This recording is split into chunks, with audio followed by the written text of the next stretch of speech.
在不言。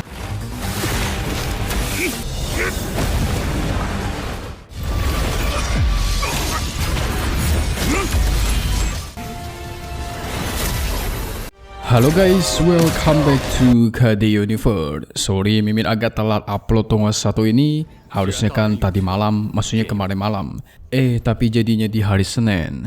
Ada sedikit urusan Mimin kemarin guys, jadi nggak bisa ngedit sama sekali. Oke, di hari ini kita semua bakal melihat Wang Lin itu bakal membuktikan kekuatannya di hadapan semua orang. Bahkan Jenderal Iblis pun dia lawan. Jadi kompetisi antar para jenderal sudah bakal dimulai. Tetapi di sini akan ada sedikit ketidakadilan bagi Wang Lin yang merupakan seorang asisten. Seperti apakah itu? Langsung saja kita masuk ke intro ya guys. Hehehe.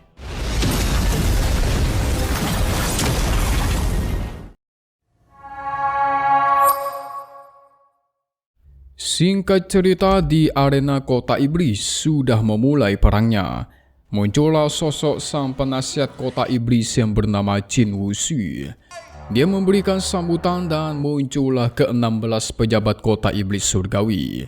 Wah, ini para pemilik jabatan tinggi nih, berada di bawah kaisar. Ada satu pejabat yang sombong banget, yaitu pejabat Huang. Dia itu menyindir para pejabat lain guys, seakan-akan pejabat lain itu lebih lemah. Ya biasalah, ada aja candaan para orang kuat ini, hehe. Dan muncullah sosok kaisar tertinggi. Inilah orang terkuat di sini guys.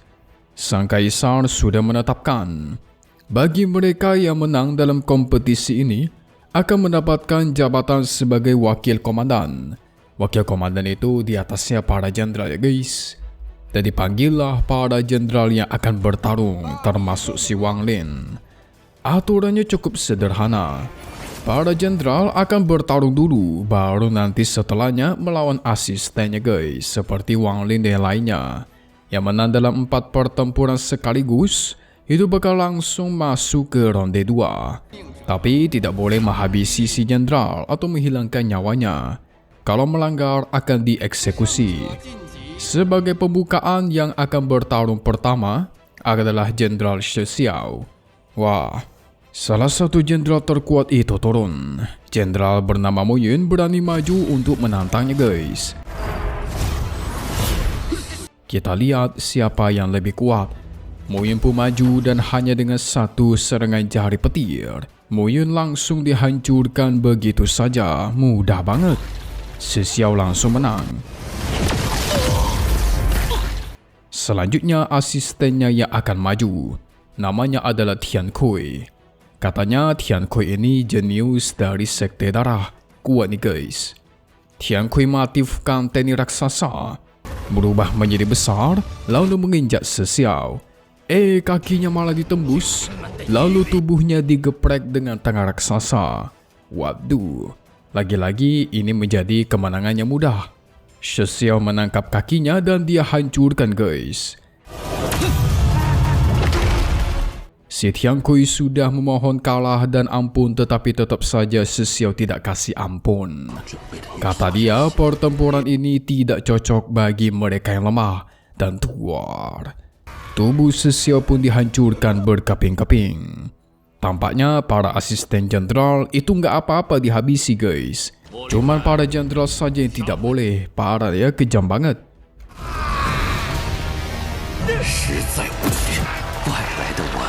Shi Xiao memanggil Mo Lihai untuk maju.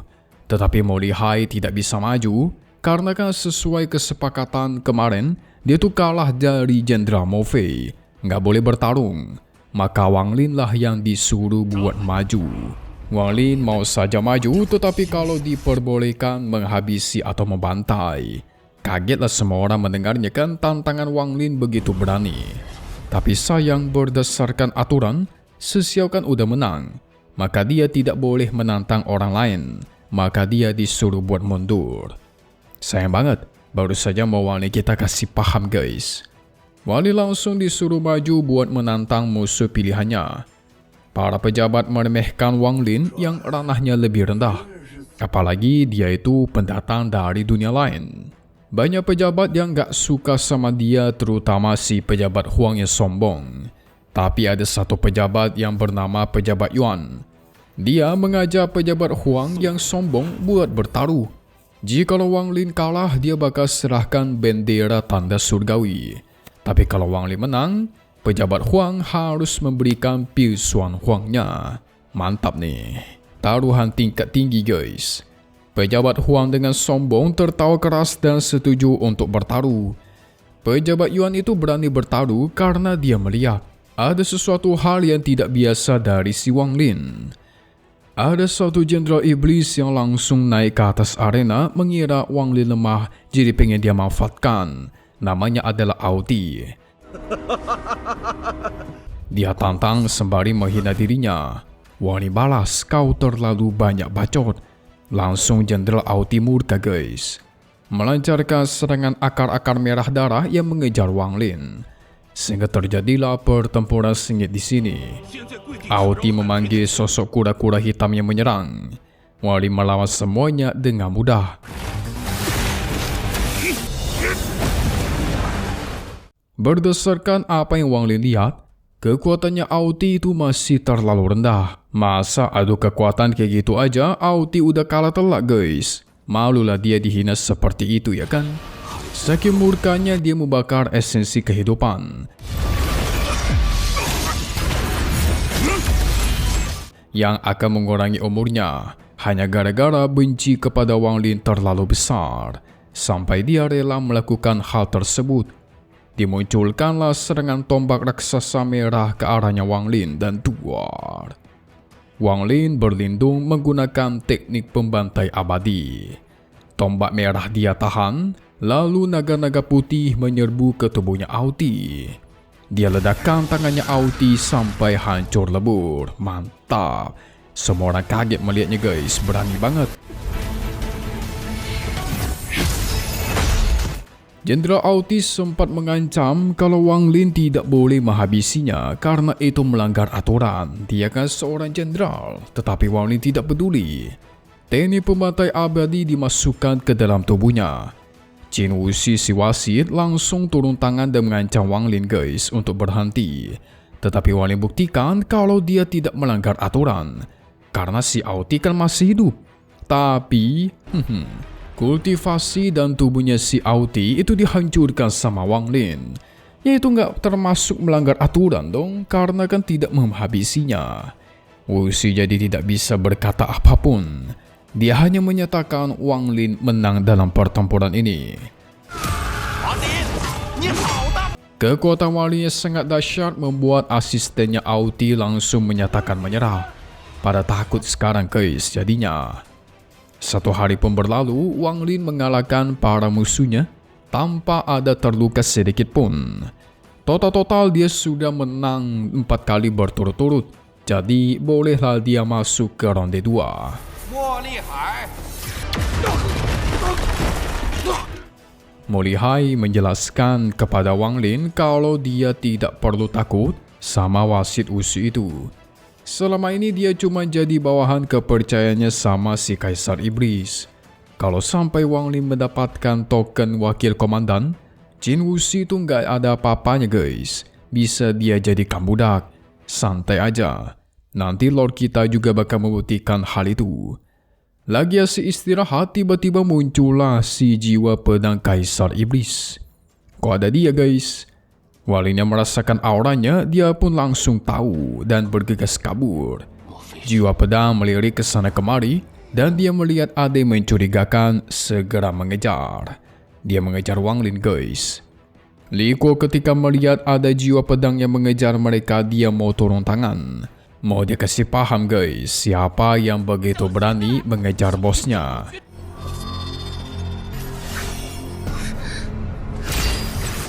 Wang Lin pun sengaja mengeluarkan Li Kuo buat mengulur waktu dia kabur. Ketika si Li Kuo keluar melihat sosok asli jiwa pedang yang ternyata sangat cantik, dia langsung jatuh cinta guys. Waduh, saking jatuh cintanya, matanya penuh dengan love dan pengen dia peluk. Udah ditendang pun, dia malah merasa semakin cinta. Orang gila ini ya guys. Gak pernah lihat cewek cantik seperti ini nih. Dia terus mengejar jiwa pedang kaisar. 美人有缘无分，幸而少。 Sekalipun sudah ditampar, tangannya malah dia cium. Ngaco. Memang orang mesum. Sang jiwa pedang kaisar pun jadi takut. Dia segera kabur dari sana. Li Ko yang pengen mengejar juga Wang Lin tangkap dan dia tarik kembali ke dalam pedang surgawi. Marah si Li Ko ya kan? Padahal akhirnya dia menemukan cintanya pada pandangan pertama. Tetapi diganggu sama si Wang Lin. Dia terus ngebacot. Sampai sekarang dia berani melawan Wang Lin guys. Dia melepaskan segelnya Wang Lin lalu segera kabur. Mau tidak mau Wang Lin menanamkan segel yang lebih kuat. Mengikat tubuhnya, tapi beraninya si Li Ko guys. Dia panggil si Xiao Hei, yaitu pedang bola sabit untuk menyerang Wang Lin. Wang Lin tekan keduanya sampai tidak bisa bergerak. 这是你逼我的，小。 Li Ko mencoba meloloskan diri, Xiao Hei pun dia segel. Nah lo, sia-sia saja guys. Mereka menyimpan rencana untuk kabur. Gak bisa melawan Wang Lin juga sih. Gak ada pilihan, Li Ko pun berlutut dan menyatakan dia tidak berani lagi. Hahaha. Wang Lin pun menyegel dia kembali dan mengatakan, kau jangan asal berkeliaran di kota. Di kota iblis ini penuh dengan orang-orang kuat yang bisa mendeteksi dirinya guys. Jikalau nanti si Li Ko ketangkap akan dijadikan budak jiwa pedang selama-lamanya. Ya dari awal aku emang sudah menjadi budak jiwa pedangmu, balas si Li Ko, sialan dia. Molly langsung membalas dengan tatapan tajam, membuat dia ketakutan. Untungnya Lord kita masih baik hati ya guys, mengampuni mereka berdua yang mencoba membelok dan mencoba menghabisi Wang Lin.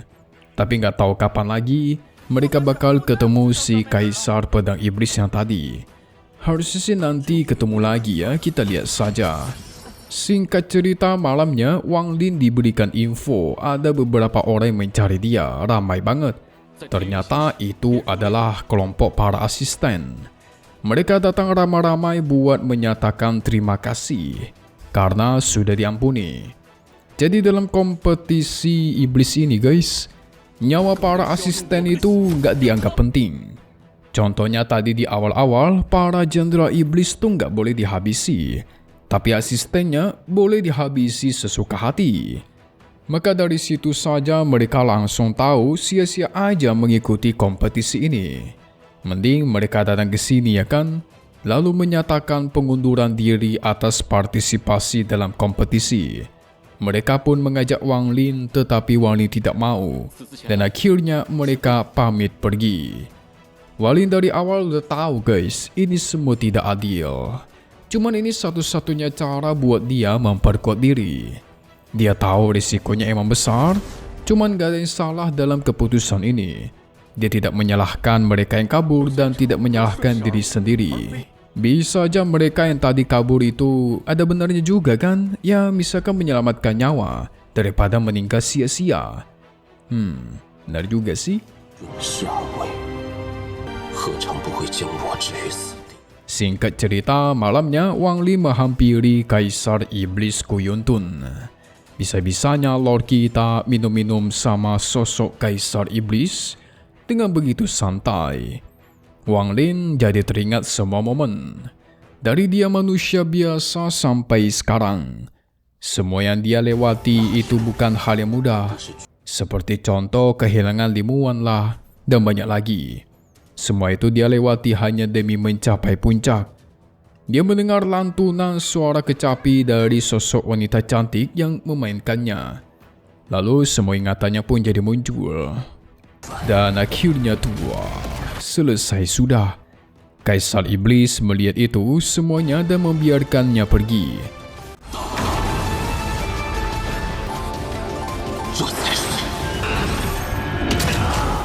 Tujuan Wang Lin selanjutnya adalah Rana Askendan. Dan yang menariknya adalah si Kaisar Iblis guys. Dia mengatakan, tampaknya orang yang selama ini ditunggu-tunggu oleh leluhur iblis mungkin adalah dia, yaitu si Wang Lin. Wah, mantap.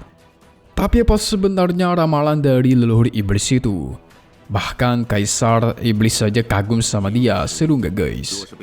Yang pasti dia mengincar Rana Askin dan sekarang. So kita lanjutkan deh ke spoiler. Buat part 120 guys, yang bakal seru banget. Karena ini bakal menjadi pertarungan yang panjang. Jadi nanti kita semua bakal melihat kompetisi ronde kedua akhirnya dimulai. Kompetisi ini bakal menyuruh pesertanya untuk memukul sebuah drum raksasa. Bagi yang bisa memukul drum itu sampai pukulan berkali-kali, maka dia yang akan menang. Setiap satu pukulan bakal menghasilkan serangan balik yang sangat kuat. Makanya ini bukan hal yang mudah juga nih. Nah, pertanyaannya, seberapa banyakkah pukulan yang bisa Wang Ling pukuli? Menarik. Ini sudah pernah membahas di spoiler. So, kalian silahkan tonton aja link di kolom komentar, oke? Satu hal yang pasti cuma di sini, KD Universe.